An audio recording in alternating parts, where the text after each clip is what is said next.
Assalamualaikum warahmatullahi wabarakatuh.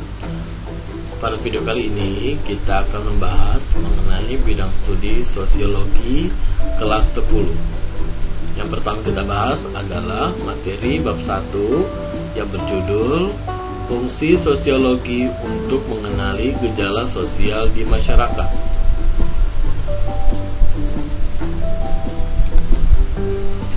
Tujuan pembelajaran materi ini adalah yang pertama, menjelaskan sosiologi sebagai ilmu sosial. Kedua, menjelaskan realitas sosial sebagai objek kajian. Ketiga, menjelaskan kehidupan sosial sebagai objektivitas. Dan yang keempat adalah mengidentifikasi gejala sosial. A. Hakikat manusia sebagai makhluk individu dan sosial. Manusia sebagai makhluk individual. Sebagai makhluk individu, manusia memiliki kepribadian yang unik. Dia memiliki penampilan fisik, kemampuan, kebutuhan, perasaan, dan sikap yang berbeda dengan sesamanya.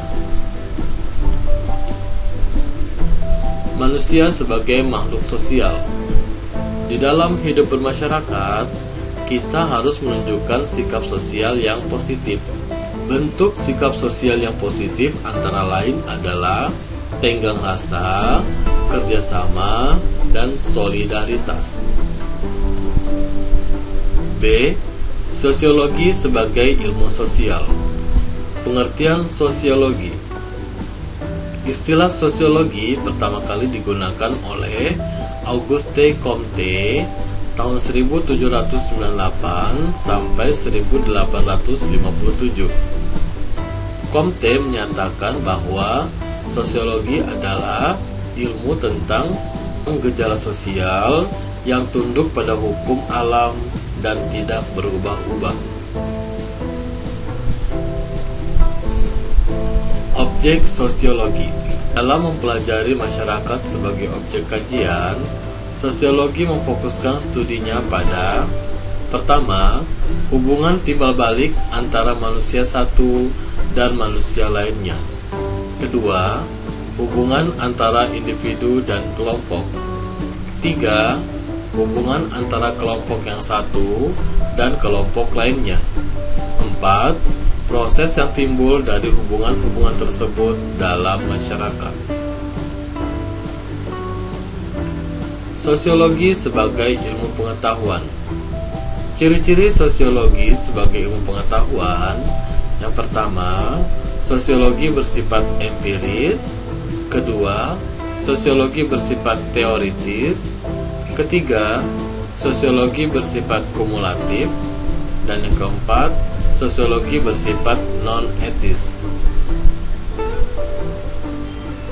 Metode ilmiah. Macam-macam metode ilmiah. Metode ilmiah dibagi menjadi dua, yaitu metode kualitatif dan metode kuantitatif.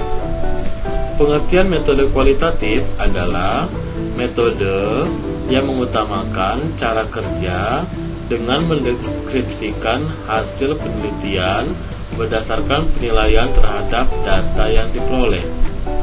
Kemudian, pengertian metode kuantitatif adalah mengutamakan keterangan berdasarkan angka-angka atau gejala-gejala yang diukur dengan skala, indeks, tabel, atau uji statistik. Peran dan fungsi sosiologi. Yang pertama, sosiologi sebagai ilmu riset.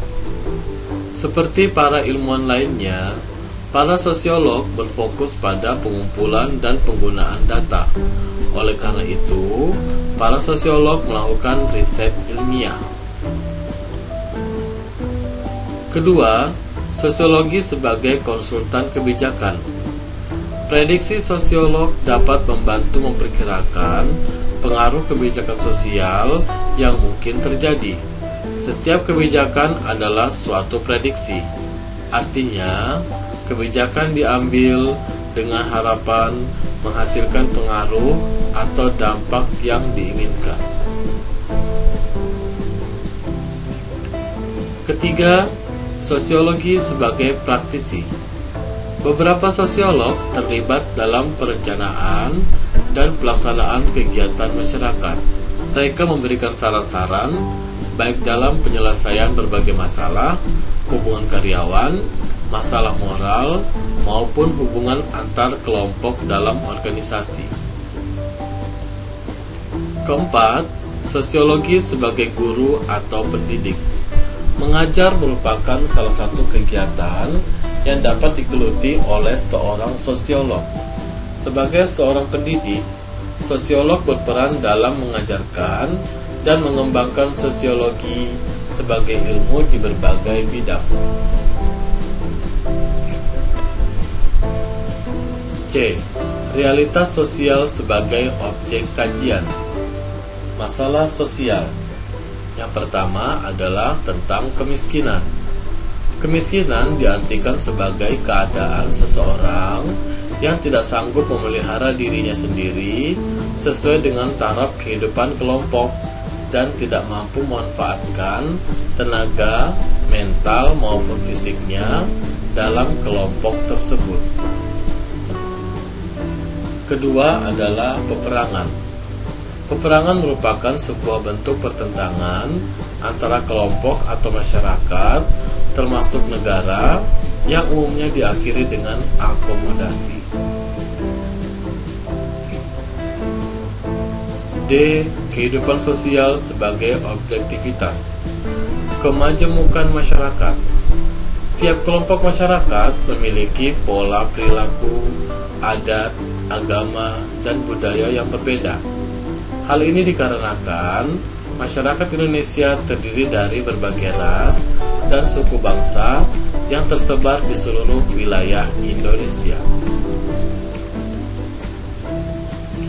Faktor penyebab kemajemukan masyarakat Indonesia yang pertama adalah karena keadaan geografis Indonesia.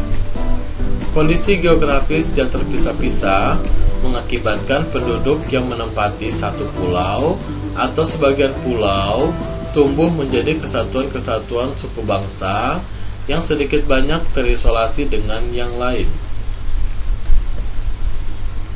Kedua, pengaruh kebudayaan asing.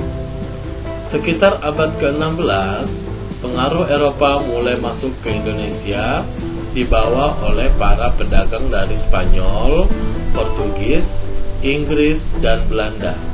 Dari interaksi antar pedagang ini menyebabkan terjadinya amalgamasi atau perkawinan campuran dan asimilasi budaya antara kaum pendatang dan penduduk asli. E. Gejala sosial. Gejala sosial adalah peristiwa-peristiwa yang terjadi di antara dan oleh manusia, baik secara individu maupun kelompok. Gejala sosial terjadi baik di perkotaan maupun di pedesaan. Karakteristik gejala sosial. Macam-macam karakteristik gejala sosial. Yang pertama adalah gejala sosial sangat kompleks. Kedua, gejala sosial beraneka ragam. Ketiga, gejala sosial tidak bersifat universal. Keempat, gejala sosial bersifat dinamis. 5. Gejala sosial tidak mudah dimengerti. 6.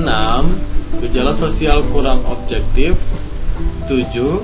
Gejala sosial bersifat kualitatif. Dan 8. Gejala sosial sulit diprediksi. Bentuk dan jenis gejala sosial.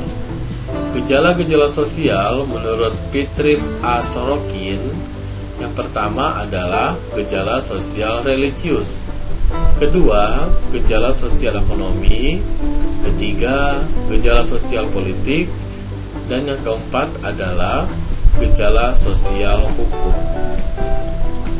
Baik, demikian dulu penjelasan saya mengenai materi ini. Semoga bermanfaat. Terima kasih. Wassalamualaikum warahmatullahi wabarakatuh. wabarakatuh.